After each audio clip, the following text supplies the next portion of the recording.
எல்லோருக்கும் வணக்கம். நாங்க இன்றைக்கு இந்த பேபேக் பீரியட் என்றதை பற்றி பார்க்க போகிறோம். இப்போ நாங்கள் வந்து solar PV investment decision making என்ற லெசனில் 7வது லெசனை பார்க்க போகிறோம். இந்த 7th லெசனில் இந்த பேபேக் பீரியட்ன்றதை பற்றி பார்ப்போம்.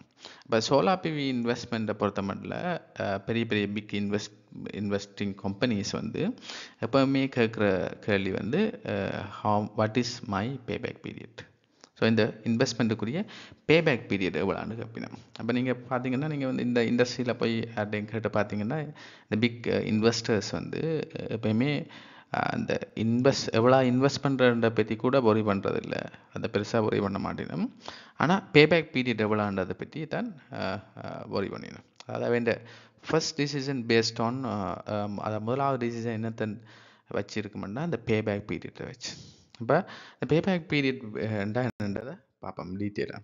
இப்போ பேபேக் பீரியட் டெல்ஸ் அசங்கட எவ்வளோ வேகமாக இந்த ப்ராஜெக்ட் வந்து அந்த இன்வெஸ்ட்மெண்ட் முதல்ல வந்து திருப்பி எங்களுக்கு பெற்றுக்கொள்ளலாம். அப்போ நாங்கள் வந்து இந்த சோலார் பிவி இன்வெஸ்ட்மெண்ட் பொறுத்த மட்டும் நாங்கள் 5லேருந்து 7 வருஷம் சொல்கிறோம். ஆவரேஜாக 5 to 7 இயர்ஸ்ன்னு சொல்லுவோம். இப்போ சில நீங்கள் சோலார் கம்பெனி வெப்சைட்டில் பார்த்தீங்கன்னா போனோன்னா உடனே இருக்கும் இந்த பேபேக் பீரியட் அந்த விஷயம் வந்து இருக்கும். பேபேக் பீரியட் 5 இயர்ஸ் வினம் 5.5 இயர்ஸ் வினம் 6 இயர்ஸ் வினம் 7 இயர்ஸ் போட்டிருக்கோம். அப்போ இந்த சோலார் பிவி கம்பெனிஸ் வந்து ப்ரொமோட்டிங் ஒரு இண்டெக்ஸை அந்த சோலார் பேனல் இன்ஸ்டால் பண்ணுறதுக்கு ப்ரொமோட் பண்ணுறதுக்கு அவையில் வந்து இந்த பேபேக் பீரியட் யூஸ் பண்ணிடணும். உங்களோட பேபேக் பீரியட் 5 இயர்ஸ். இப்போ என்ன மீனிங்னா 5 இயர்ஸில் நீங்கள் செலவழித்த காசெல்லாம் உங்களுக்கு கிடச்சிடும். அதுக்கு பிறகு கிடைக்க போகிற காசெல்லாம் உங்களுக்கு ப்ராஃபிட் தான். அப்போ நீங்கள் 20 வருஷத்துக்கு இந்த சோலார் பேனல் ப்ராஜெக்ட் பவர் ப்ராஜெக்டை நீங்கள் ரன் பண்ணுவீங்கன்னா ஒரு 5 இயர்ஸுக்கு பிறகு மிச்சம் 15 வருஷமும் கிடைக்க போகிற காசு உங்களுக்கு ப்ராஃபிட். அதில் எந்த எக்ஸ்பென்சஸும் இல்லை. மெயின்டெனன்ஸ் வந்து சோலார் பிவியை பொறுத்த மாதிரி வெரி லோ, அதால் வெரி மினிமம் இக்னோரபிள். நாங்கள் வாஷ் பண்ணுற மட்டும் தான் அந்த மெயின்டெனன்ஸ் மெயின்லி இருக்கும். அப்போ என்ன சொல்லிடணும்னா இதுதான் அந்த மார்க்கெட்டிங் பாயிண்ட். அதாவது இந்த சோலார் பிவி கம்பெனி இந்த மார்க்கெட்டிங் பாயிண்ட் இதுதான். அதே நேரம் பெரிய இன்வெஸ்டிங் இப்போ சில அந்த பேங்க்ஸ் வந்து இன்வெஸ்ட் பண்ணும் பெரிய ப்ராஜெக்ட்ஸில். அதாவது வந்து சில கம்பெனிஸ் இன்வெஸ்டிங் கம்பெனிஸ் வந்து இருக்கும், ஷேர் மார்க்கெட்டில் உள்ளவங்களை இன்வெஸ்ட் பண்ணிடணும். அவரெல்லாம் கேட்குற கேள்வி வந்து இந்த சோலார் ப்ராஜெக்டில் இன்வெஸ்ட் பண்ணால் எனக்கு பேபேக் பீரியட் எவ்வளோண்டு அந்த எவ்வளோ குயிக்காக வந்து நான் இந்த இன்வெஸ்ட்மெண்ட்டை செக்யூர் பண்ணுவேன் தான் பார்ப்போம். அப்போ இதில் அடுத்ததில் போனோம்னா இதில் ஈக்குவேஷன் வந்து வெரி சிம்பிள். வந்து எவ்வளோ cost of investment divide by average annual cash flow.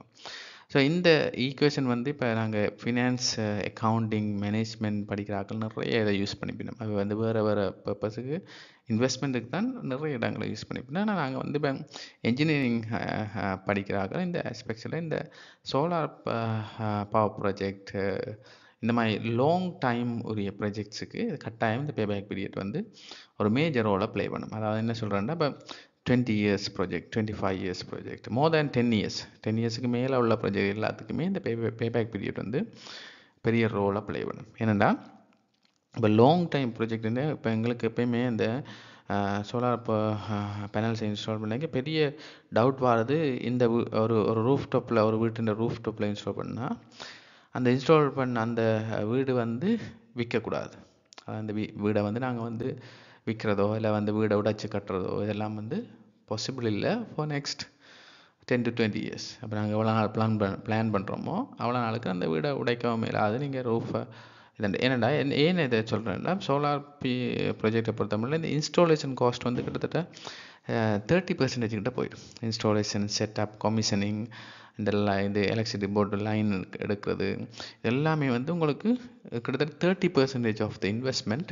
இப்போ நீங்கள் 20 லட்சம் இன்வெஸ்ட் பண்ணுறீங்களா அதில் 6-7 லட்சம் வந்து உங்களுக்கு இந்த இன்ஸ்டால் பண்ணுறது, கமிஷன் பண்ணுறது அதுலேயே போயிடும். அப்போ அதால் வந்து நாங்கள் வந்து சோலார் பேனல் ரீலொகேஷன் கேள்விப்பட்டிருக்கீங்களா? அப்படி ஒன்றுமே இது வரைக்கும் அது வந்து அப்படி ரீலொகேட் பண்ணுற கான்செப்டே இல்லை. ஒரு இடத்துல இன்ஸ்டால் பண்ணால் அவ்வளோதான்.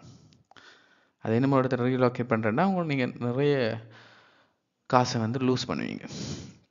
அப்போ என்ன இதுன்ற மெசேஜ்ண்டா ஒரு solar panel project power project commit பண்ணுறோம்டா அதை வந்து இன்வெஸ்ட் பண்ண போகிறோம்டா அட்லீஸ்ட் இந்த பேபேக் பீரியட் வரும் வரைக்குமாவது நாங்கள் வந்து ரன் பண்ணுவோம். பேபேக் பீரியட் ஒரு 5 வருஷம். இந்த எக்ஸாம்பிளில் சொல்லப்படுற சிம்பிள் பேபேக் பீரியட் முதல் இந்த எக்ஸாம்பிளை பார்த்துட்டு வருவோம். If you have invested $20,000 invest பண்ணிங்க ஏதோ ஒரு பிஸ்னஸில், ஒவ்வொரு வருஷம் 4,000 உங்களுக்கு ரெவென்யூ கிடைக்கும். ஆனுவல் ரெவென்யூ கிடைக்குதுண்டா, ஆனுவல் கேஷ் ஃப்ளோன்னு சொல்லலாம். ரெவென்யூ கிடைக்குதுண்டா உங்களுக்கு பேபேக் பீரியட் வந்து 5 இயர்ஸ். ஏன்னா 2000 டிவைட் பை 4,000, ஸோ 5 இயர்ஸ் வந்து பேபேக் பீரியட். அப்போ இது சும்மா சோலார் பிவி ப்ராஜெக்ட் வச்சுக்கொண்டா இப்போ 5 வருஷம் வரைக்கும் கட்டாயம் ரன் பண்ணணும். ஏன்னா 5 வருஷத்துக்கு பிறகு நீங்கள் ஒரு 1 இயர் 2 இயர்ஸ் ரன் பண்ணினா உங்களுக்கு ப்ராஃபிட் கிடைக்கும். ப்ராஃபிட் எடுத்துக்கொண்டு நீங்கள் வந்து வீடை விற்க போகிறீங்களா இல்லை என்ன செய்ய போகிறீங்களா நீங்கள் மூவ் பண்ணலாம். அப்போ இப்படி என்ன, நான் சும்மா எக்ஸாம்பிளுக்கு தான் வீடு விற்கிறேன் சொல்கிறேன். இப்போ அதுக்கு வேறு அல்டர்னேட்டிவ் இருக்குது. வீடை விற்க அந்த பேனல்ஸ் இந்த ப்ரைஸையும் சேர்த்துக்கு நீங்கள் விற்கலாம், அது வேறு விஷயம். என்ன சொல்கிறேன்னா இந்த ப்ரொஜெக்ட் வந்து ஃபெயில் ஆகக்கூடாது. 5 வருஷம் வரைக்கும் குறைஞ்சது இந்த ப்ரொஜெக்ட் வந்து ரன் ஆகணும் சக்ஸஸ்ஃபுல்லி. அப்போ தான் நீங்கள் வந்து பிரேக் ஈவன் பாயிண்ட் அண்டதை மீட் பண்ணுவோம். அப்போ ஆனால் இது நாங்கள் இப்போ கதைக்கிறது சிம்பிள் பேபேக் பீரியட். இந்த simple பேபேக் period to not consider the inflation, depreciation, project life time. So இந்த பேபேக் பீரியடில் இந்த 5 வருஷம்ன்றது பேபேக் பீரியட் கண்டுபிடிச்சிட்டோம். இந்த பர்டிகுலர் ப்ராஜெக்ட்டுக்கு, இந்த எக்ஸாம்பிளில் சொல்லப்பட்ட ப்ராஜெக்ட்டுக்கு டோட்டல் லைஃப் ஸ்பேன் எவ்வளோன்னு தெரியும்? 20 25 30 இயர்ஸா? வி டோன்ட் நோ, எங்களுக்கு தெரியாது. அப்போ இந்த பேபேக் பீரியட் வந்து இந்த டோட்டல் லைஃப் ஸ்பேனை பற்றி கன்சிடர் பண்ணாது. இன்ஃப்ளேஷனை பற்றி கன்சிடர், அதாவது டைம் வேல்யூ ஆஃப் மணி, எவ்வளோத்துக்கு உங்களோட பண வீக்கம்னு சொல்லுவோம் தமிழில், அது எவ்வளோ நடக்கணும் கன்சிடர் பண்ணாது. It's a simple பேபேக் period. அப்போ இது வந்து ஒரு பிரேக் ஈவன் பாயிண்ட்னு சொல்லுவோம். அதாவது இந்த 5 வருஷம் என்று சொல்லுவோம். ஃபார் எக்ஸாம்பிள் 5 வருஷம் சொன்னால் அந்த 5 வருஷம் பேபேக் பீரியட்ன்றது 5 வருஷத்தை தாண்டிட்டா நீங்கள் பிரேக் ஈவன் பாயிண்ட்டை தாண்டிட்டீங்க. அப்போ என்ன மீனிங்னா அதுக்கு பிறகு வர்ற பணம் எல்லாம் உங்களுக்கு, அதாவது கேஷ் ஃப்ளோ எல்லாமே உங்களுக்கு ப்ராஃபிட்டாக தான் மாற்றப்படும். Okay, so you can obtain the true value of solar panel once the investment have been paid off. Investment have been paid off. இந்த இதெல்லாம் ஆங்கிலத்தில் பெய்ட் ஆஃப்னா இந்த இன்வெஸ்ட்மெண்ட், நீங்கள் இன்வெஸ்ட் பண்ண காசெல்லாம் உங்களுக்கு வந்துட்டுது, அதுக்கு பிறகு ரன் பண்ணுற எல்லாமே உங்களுக்கு ப்ராஃபிட் தான். அப்போ இதை நாங்கள் இந்த சோலார் பிவி இன்வெஸ்ட் பண்ணி நாங்கள் ஒரு சின்ன வேறு பிஸ்னஸோட கம்பேர் பண்ணோம்னா, இப்போ வேறு பிஸ்னஸில் இப்போ ஒரு காரை வந்து இந்த சொல்லப்படுது காரையோ ஒரு வீடு ஹவுஸ் வாங்கி விற்கிறது, இந்த மாதிரி பிஸ்னஸ், ரியல் எஸ்டேட், இந்த ஆட்டோமொபைல் இந்த மாதிரி வாங்கி விற்கிற இந்த மாதிரி பிஸ்னஸோட பார்க்க இந்த பிஸ்னஸில் இந்த கேபிட்டல் வேல்யூ ஒன்று இருக்கும். இந்த இதுகளுக்கு கேபிட்டல் வேல்யூ இருக்கும். ஆனால் இந்த சோலார் பேனல்ஸுக்கு கேபிட்டல் வேல்யூ வந்து குறைவு. ஏன்னா இப்போ நீங்கள் அது வந்து எலக்ட்ரிசிட்டி ஜென்ரேட் பண்ணால் தான் அதுக்கு வேல்யூ. அது நீங்கள் வந்து வெறும் பேனலாக கலட்டி கொண்டு போய் இந்த பேனலை வாங்குறீங்களான்னு ஒருத்தரும் வாங்க மாட்டோம். அப்போ இதான் இந்த விஷயம். அப்போ வெறும் பேனலாக கலட்டி கொண்டு போய் வாங்க மாட்டோம். ஆனால் நீங்கள் ஒரு கார் வச்சுக்கிங்கன்னா கார் ஈவன் பார்ட்ஸாக மாற்றினா கூட கார் பார்ட்ஸ் வந்து விற்கலாம், காரை விற்கலாம். அதை நான் என்ன சொல்கிறேன், இந்த எக்ஸாம்பிளில் இப்போ ஒரு கார் ஒன்று வாங்கிட்டீங்க, ஆஃப்டர் 2 இயர்ஸ் வந்து regardless of economic situation, car price கூடிச்சோ குறையோ அதை பற்றி ஒரி பண்ணாமல் நீங்கள் ஏதோ ஒரு ரீசனுக்கான விற்க போகிறீங்கண்டா, சப்போஸ் அந்த டைமில் கார் ப்ரைஸஸ் குறைஞ்சிருந்தா, ஈவன் குறைஞ்சிருந்தா கூட 90% ஆஃப் அந்த காரோட ப்ரைஸை கிட்டத்தட்ட நீங்கள் எடுத்துவீங்க. நீங்கள் பெருசாக ஒரு 10% தான் லூஸ் பண்ணுவீங்க. ஆனால் இங்கே சோலார் பேனல் ப்ராஜெக்டில் ஒரு ப்ராஜெக்ட் கமிட் பண்ணிட்டோம், ஒரு 2 இயர்ஸுக்கு பிறகு திடீரென்று ஏதோ ஒரு ரீசனுக்காண்டி எனக்கு இது வேணாம்னு சொல்ல முடியாது. சொன்னீங்கன்னா உங்களுக்கு கிட்டத்தட்ட முழு இதையும் லூஸ் பண்ணுவீங்க. அந்த பேனலை வந்து இன்னும் ஆளுக்கு விற்க முடியாது. வேணும்னா ரீலோகேட் பண்ணலாம். ரீலோகேட் பண்ணால் கிட்டத்தட்ட நீங்கள் 40% ஆஃப் மணி வந்து லூஸ் பண்ணுவீங்க. ரீலோகேட் பண்ணுறது திரும்ப பே பண்ணணும் நீங்கள் சோலார் கம்பெனிக்கோ, இல்லை வந்து நீங்கள் உங்களோட ஓன் எலக்ட்ரிஷியனை வச்சு கூட ரீலோகேட் பண்ணலாமா, அவைகளுக்கு பே பண்ணணும் அவ்வளோ. அப்போ இது ஏன் இந்த சிக்கல் வருதுன்னா, இது ஒரு லாங் டைம் ப்ராஜெக்ட். அப்போ இதை லாங் டைம் கமிட் பண்ணி செய்ய வேண்டிய ப்ராஜெக்ட் சோலார் பிவி. இது ஒரு power generation process. Actually you are generating power is a process, is engineering process. And அது வந்து ஒரு லாங் டைமுக்கு ரன் பண்ணினா மட்டும்தான் உங்களுக்கு ப்ராஃபிட்டபிள். அப்போ இது வந்து சில பேர் அந்த விஷயம் தெரியாமல் வேறு பிஸ்னஸ் மாதிரி வேறு பிஸ்னஸில் இன்வெஸ்ட் பண்ணுற மாதிரி, ஒரு காணியை வாங்கி விற்கிற மாதிரி இதை யோசிக்கலாது. காணியை வாங்கி நெக்ஸ்ட் இயரை விற்கலாம், அதில் இது செய்யலாம், என்ன செய்யலாம், இப்போ வந்து காரை வாங்கி விற்கலாம், இப்படி நீங்கள் நிறைய வேறு பிஸ்னஸ் இப்போ செய்யலாம்.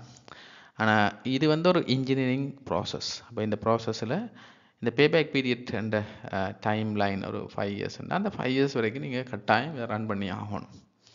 இதான் விஷயம். அப்போ இது சிம்பிள் ரெண்டு விதமான பேபேக் பீரியட். ஒன்று சிம்பிள் பேபேக் பீரியட், இன்னொன்று டிஸ்கவுண்டட் பேபேக் பீரியட். இப்போ சிம்பிள் பேபேக் பீரியட்னா நான் முதல்ல சொன்ன மாதிரி இதில் வந்து இந்த பணவீக்கம், டிப்ரிசியேஷன் இது ஒன்றுமே கன்சிடர் பண்ணாது. டிஸ்கவுண்டட் பேபேக் பீரியடில் டைம் வேல்யூ பண்ணி நாங்கள் படித்தோம் இல்லை லாஸ்ட் ஃபியூ வீடியோஸில், அந்த time value of money is very very important. அது வந்து எஸ்பெஷலி ஃபார் ஏசியன் கண்ட்ரிஸ், அதாவது பண வீக்கம் இருக்கிற இப்போ ஸ்ரீலங்கா மாதிரி நாடுகளுக்கு பயங்கர இம்பார்ட்டன்ட். அப்போ வந்து நாங்கள் வந்து டிஸ்கவுண்டட் பேபேக் பீரியட்டை நெக்ஸ்ட் வீடியோவில் பார்ப்போம். இப்போ எங்கே வந்து இந்த சிம்பிள் பேபேக் பீரியட்டை மோஸ்ட்லி அப்ளிகபிள்னா இப்போ America, Canada, Australia, maybe UK இந்த மாதிரி நாடுகளில் இந்த பணவீக்கம் வந்து கொஞ்சம் ஸ்டேபிளாக இருக்கும். 1 to 3% தான் பணவீக்கம் இருக்கும். இப்போ இந்த மாதிரி நாடுகளில் எங்களுக்கு இந்த பணவீக்கம்னு சொல்லுவோம் தமிழில் சொன்னால் அந்த டிப்ரிசியேஷன், மணி வேல்யூ வந்து டிப்ரிசியேட் ஆகிறத கன்சிடர் பண்ணாமல் நாங்கள் கால்குலேஷன் பண்ணி ஒரு டிசிஷன் எடுத்துடலாம், இந்த இன்வெஸ்ட்மெண்ட்டில் இன்வெஸ்ட் பண்ணலாமா இல்லையான்ட்டு. அப்போ டைம் வேல்யூ ஆஃப் மணி வந்து இம்பார்ட்டன்ட், பட் அவ்வளோத்துக்கு is not too really important in developed countries where the money values are stable. But Sri Lanka, Bangladesh, Pakistan இந்த மாதிரி நாடுகளில் எங்களுக்கு கரன்சி வேல்யூ வந்து வேகமாக குறைஞ்சி கொண்டு போகும். ஆனால் திடீரென்று மாற்றங்கள் வரும். இப்போ இந்த டைமில் time value of money is important. அப்போ அதை வந்து டிஸ்கவுண்டட் பேபேக் பீரியடில் அட்ரஸ் பண்ணுறோம், டைம் வேல்யூ ஆஃப் மணியை. அப்போ நெக்ஸ்ட் வீடியோவில் அதை பற்றி பார்க்கலாம். தேங்க்யூ வெரி மச் ஃபார் இதை வாட்ச் பண்ணுறதுக்கு. இந்த சேனலை சப்ஸ்கிரைப் பண்ணி தொடர்ந்து ஆதரவு தாருங்கள்.